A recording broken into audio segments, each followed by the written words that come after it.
បាទប្រិមត្តទូរទស្សនិកជនទាំងអស់ជាទីមេត្រីបងប្អូនយើងនិយាយអំពីទំនៀមទម្លាប់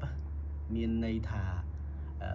ស្ដែងចេញអំពីការរស់នៅរបស់អ្នកភូមិយើងកាលពីសម័យបុព្វកាលមកដល់បច្ចុប្បន្នរឿងមួយបងប្អូនយើងនិយាយបានតែអាក្នុងចិត្តយើងចង់ជឿខ្លះចង់មិនជឿខ្លះប៉ុន្តែនៅក្នុងទំនៀមនៃការរស់នៅរបស់ខ្មែរយើងខានមិនបានទេបងប្អូនឥឡូវខ្ញុំមើលជាក់ស្ដែងបងប្អូនឃើញលោកគ្រូបដាល់ទាំង3ក្រុមមានលោកគ្រូផាន់មានលោកគ្រូភាមានលោកគ្រូថេនហើយនៅក្នុងនោះមានអ្នកដឹកនាំកម្មវិធីទូរទស្សន៍តកឈ្មោះបងមូលីបងប្អូនអាសនៈដាក់តាំងនៅនឹងបងឃើញនៅខាងក្រោយខ្ញុំនេះនឹងក្រោយនេះមានន័យថាគេរៀបប្រពឹសស្នូការរៀបបាយសីសធរជាការបនស្រន់ដំបងសរងដល់ម្ចាស់ទឹកម្ចាស់ដីមុននឹងធ្វើកម្មវិធីអីមួយមិនថាធ្វើផ្ទះមិនថាសំបីឥឡូវយើងថតកុនគេធ្វើក្រុងបលីដែរហើយបើរឿងខ្មោចថតកុនរឿងខ្មោចហិតតែធ្វើក្រុងបលីអូអត់បានទេតែអត់ធ្វើនឹងតួខ្មោចចូលឡើងគ្រប់គ្នាថតលេងកើតឡើងអញ្ចឹងខ្ញុំចង់និយាយរឿងនេះចង់និយាយថាចេះ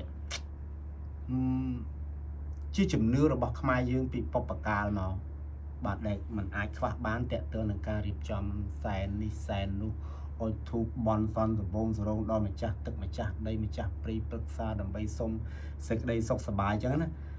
ឃើញឥឡូវបងប្អូនសំបីតែយើងចាក់មីក្រូប៉ុនណា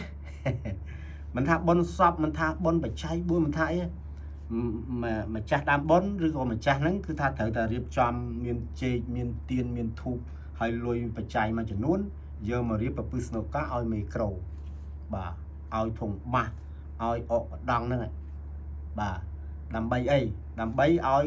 អ្នកដឹកនាំក្រុមហ្នឹងមកអុជធូបបន់ស្រន់សបងសរងសុំការសុខសប្បាយសុំការធ្វើពិធីហ្នឹងឲ្យប្រព្រឹត្តទៅដោយរលូនបាទហើយនេះគឺជាការដែលខ្មែរយើងធ្វើខានអត់បានទេរឿងហ្នឹងបាទឥឡូវដូចបដាលនេះចឹងជាដើមThe Battle of Three Kingdom ស្ថានីយទូតទៅកគ្រាន់តែហៅលោកគ្រូមកហ្នឹងក៏មកមានអាសនៈនៅខាងក្រោយដែរបងប្អូនបាទហើយមុននឹងគ្រូទាំងអស់ហ្នឹងមកអ្នកដឹកនាំឬក៏អ្នករៀបចំគេអុជធូបបន់ស្រន់សូមឲ្យកម្មវិធីនឹងប្រព្រឹត្តទៅបានរលូនអីចឹងទៅបាទអញ្ចឹងគាត់ថាអ្នកខ្លះមិនជឿតែត្រូវតែធ្វើបងប្អូនធ្វើទាំងបង្ខំចិត្តក៏ថាបានហើយឬក៏ថាធ្វើទាំងសភាជ្រះថ្លាគឺអត់ដែលអត់ធ្វើទេបងប្អូនអញ្ចឹងយើងកុំថាអ្នកដែលធ្វើនឹងមានគំនិតបែបបុរាណនិយមឬគំនិតតាំងពីសម័យដៃណូស័រនៅតែយកមកប្រើតើវាមានផលប្រយោជន៍អីតើវាបានគុណសម្បត្តិអ្វីខ្លះដល់ការរស់នៅរបស់បងប្អូនប្រជាពលរដ្ឋយើងបានបងប្អូនក្រៅពីគុណតម្លៃនៃការថែរក្សានៅសម្បត្តិវប្បធម៌ប្រពៃណីរបស់ដូនតាគឺយើងជំនួសមកវិញជាផ្លូវអារម្មណ៍មានន័យថាយើងមានសេចក្តីសុខសប្បាយការរីកចម្រើនទៅជាមួយគ្នាហើយយើងបានបន្សល់ទំនៀមនិងលំអានទាំងអស់ហ្នឹងទុកទៅដល់អនុជនចំនួនក្រោយឲ្យពួកគាត់បានដឹងថាអូអ្នកជំនាន់ឆ្នាំ2026នេះនៅគេធ្វើអញ្ចឹងគេកំណាយទៅរកឃើញអញ្ចឹងឯងបងប្អូនអញ្ចឹងកុំលុបបំបាត់អីហើយកុំមាក់ងាយមើលថោកទៅដល់អ្នកប្រតិបត្តិអី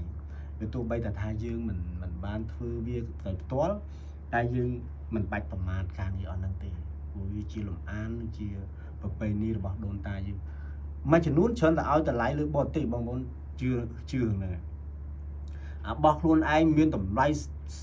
រកអ្វីប្រព្រៀបមិនបានទេប៉ុន្តែយើងបែរជាមើលមិនសូវឃើញពីគុណតម្លៃអស់ហ្នឹងច្រើនតែលំហូរចូលនៃវប្បធម៌មួយចំនួនមកពីប្រទេសគេដែលមានការរីកចម្រើនផ្នែកសេដ្ឋកិច្ចចេះមួយចេះពីរយើងឲ្យតម្លៃលើគេដូចបុណ្យថ្ងៃ14កុម្ភៈឯនេះបុណ្យនៃក្តីស្រឡាញ់អូបាទដើមចូលនៃកម្មវិធីនេះមានប្រតិកម្មមួយនៅក្នុងស្រុកគេធ្វើរៀងរាល់ឆ្នាំហើយតំណឹងឲ្យទៅធ្វើឲ្យមានការខាតបង់ផ្នែកប្រពៃណីវប្បធម៌របស់ខ្មែរយើងតែមកដល់ឥឡូវយុវវ័យឥឡូវខ្ញុំសូមសរសើរគាត់លែងជ្រួលជ្រើមប្រមាណពាក់ព័ន្ធបុណ្យនៃក្តីស្រឡាញ់ជូនការជូនអីចឹងណាតែបុណ្យចម្រើនបជនម៉ែឪអត់ចង់ធ្វើទេមកពេញចិត្តប្រពាក់ប្រពូលនេះរឿងនឹងប៉ុន្តែឥឡូវនេះក្រោយពីមានសារបញ្ជ្រាបពីក្រសួងស្ថាប័នពីប្រព័ន្ធផ្សព្វផ្សាយច្រើនទៅយុវវ័យយើងក៏